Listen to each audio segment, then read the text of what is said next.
मुफ्ती और भारत के कुछ लोग जो समझ बूझ रखते हैं वो ट्वीट करके मोदी सरकार को बकायदा कह रहे हैं कि ये है नया इंडिया। ये भाजपा है तो भाजपा ना करके कोई और सरकार आनी चाहिए।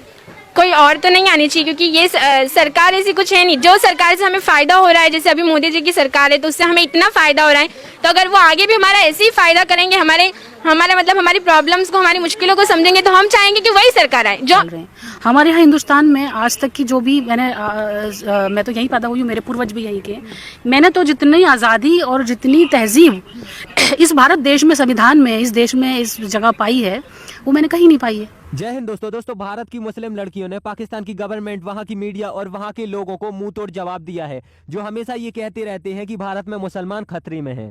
से पूछूंगा कि मुझे ये बताएं कि इंडिया के मुसलमान आपके ख्याल में किस हालत में रह रहे हैं, अच्छी हालत में रह रहे हैं, बुरी हालत में रह रहे हैं, किस हालत में? जी देखें जी, जितने मुंह उतनी बातें। मेरे तो कुछ दोस्त हैं इंस्टाग्राम वगैरह, मतलब वैसे भी मेरे दोस्त हैं, काफ़ी जानने वाले मुस्लिम हैं, वो तो मतलब बिल्कुल ठीक है, उधर कोई उनको प्रॉब्लम नहीं है, कोई परेशानी नहीं है। बाकी ये जैसे मीडिया दिखा, बहुत से लोग ये भी कहते हैं कि मतलब बहुत बुरी हालत में रह रहे हैं, बहुत जुल्म हो रहा है, तो वो फिर उनका ये माइंड कैसे बनता? मतलब मे भी हो भी सकता है, ये नहीं मैं कह सकता कि किसी मतलब महसूस जगह पे हो सकता है। मतलब ऐसा नहीं है कि मतलब सारे के सारे मुस्लिम उधर। ये चीज मैं भी मानता हूँ कि देखें हिंदू मुस्लिम फसादात थोड़े बहुत होते हैं, लेकिन उसे ये ना कर दे, उसे अगर हम ये कह दें कि जी सारे मुसलमानों पे जुल्म और डेली जुल्म होता है, ऐसे नहीं। मतलब कभी यहाँ से कोई मसला, कभी वहां से मसला, कभी इस साइड से मसला, कभी हिंदुओं की, कभी मुसलमान, ऐसे है। वो तो हमारे घर में भी लड़ाई हो जाती है आपस में। बिल्कुल ऐसे ही है, मतलब ऐसे ही है, मतलब ताली एक हाथ से नहीं बजती, दोनों हाथों से बजती है। मतलब ऐसा समझ ले आप कि अगर 100% उधर के मुस्लिम है ना, तो ऐसा समझ ले 80% तो या 60-70% ऐसे खुशहाल हैं, बाकी मतलब 30% हो सकता है मे भी मतलब टफ कंडीशन में हो। तो वैसे वो तो यहाँ के मुसलमान आपको लगता है कि 100% ओके रह रहे हैं? ये भी नहीं है, ये भी नहीं है। अब पाकिस्तान की मीडिया, वहाँ की गवर्नमेंट हमेशा यही लगी रहती है कि भारत में मुसलमानों का नरसंहार हो रहा है,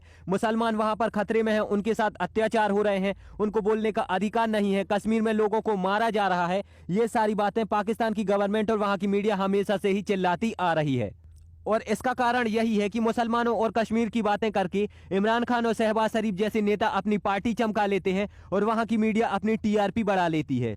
पाकिस्तान की मीडिया कभी हिजाब विवाद को लेकर तो कभी किसी और दूसरे मुद्दे को लेकर वहाँ के लोगों को भड़काती रहती है और अपनी टीआरपी बढ़ाती रहती है। अब यहाँ पर मैं आपको कुछ ऐसी वीडियो दिखाता हूँ जिससे ये प्रूफ हो जाएगा कि भारत में मुसलमान कितने अच्छे से रह रहे हैं। बताइए आप क्या करती हैं? मैं एजुकेशन स्टडी कर रही हूँ। स्टडी कर रही हैं, कौन सी क्लास में? 10th standard. 10th में आप पढ़ती हैं, तो कैसे पढ़ाई लिखाई है यहाँ पे? सरकारी में पढ़ती है, प्राइवेट में? मैं गवर्नमेंट स्कूल में पढ़ती हूँ, और गवर्नमेंट स्कूल में प्राइवेट से भी अच्छी सारी तैयार, मतलब सब गवर्नमेंट स्कूल में बहुत ही अच्छी तरीके से पढ़ा रहे हैं।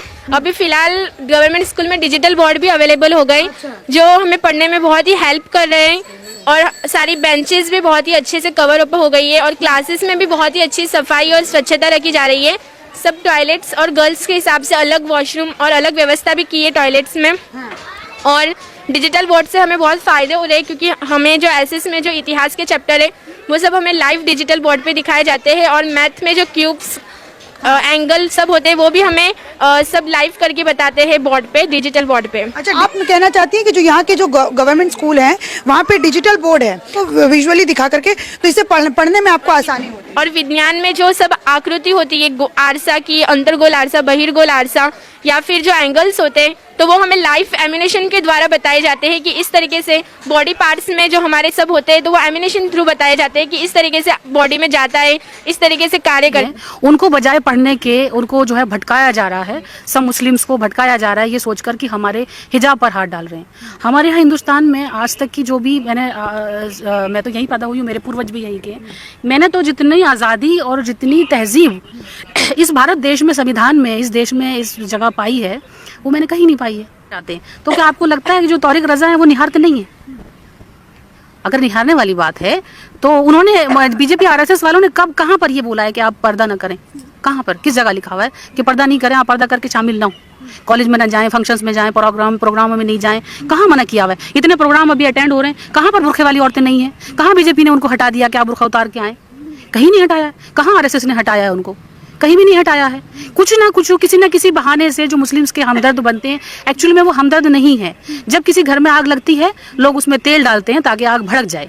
कुछ तेल डालने का काम करते हैं, कुछ सेकने का काम करते हैं। बीजेपी जो आजकल काफ़ी टाइम जब से बीजेपी है, जो कुछ अच्छा मुस्लिम लोगों के लिए कर रही है, तो वो दूसरे लोगों ने नहीं किया है, तो उनको हजम नहीं हो रहा है। जब 18 से 21 साल की उम्र बीजेपी ने की, तो बहुत सारे लोगों को हजम नहीं हुई कि हम तो 15 में ही कर देते।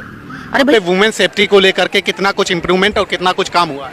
हमें आज तक कभी डर नहीं लगा घर से बाहर निकलते हुए, नो मैटर घर का रात का क्या टाइम हो रहा है, ना ही कुछ पहनते हुए। तो हमें ये ख्याल ही नहीं आया है कि इस पे कुछ वर्क भी किया जा सकता है, यानी कि ऑलरेडी इतना इम्प्रूव्ड स्टेटस है सेफ्टी का। अभी कुछ ही समय बाद आपके गुजरात पे इलेक्शन होने हैं, तो क्या लग रहा है इस बार किसकी सरकार बनेगी आपके गुजरात में? आप हमेशा के लिए, जब तक मोदी जी है तब तक बीजेपी ही जीतेगा, मोदी जी पे इतना बिलीव क्यों है? क्योंकि उनका काम दिखता है। पहले बच्चों को पता भी नहीं था कि पार्टी का नाम क्या है, काम कौन कर रहा है इंडिया का। अभी पॉलिटिक्स का नाम आता है, यानी मोदी जी का नाम आ जाता है। मतलब इससे पहले पॉलिटिक्स में लोगों को नॉलेज नहीं रहता था, लेकिन मोदी जी के बनने के बाद पॉलिटिक्स में लोग रुचि रखते हैं, इंटरेस्ट तब काम दिख रहा है। पहले हमें सिर्फ हम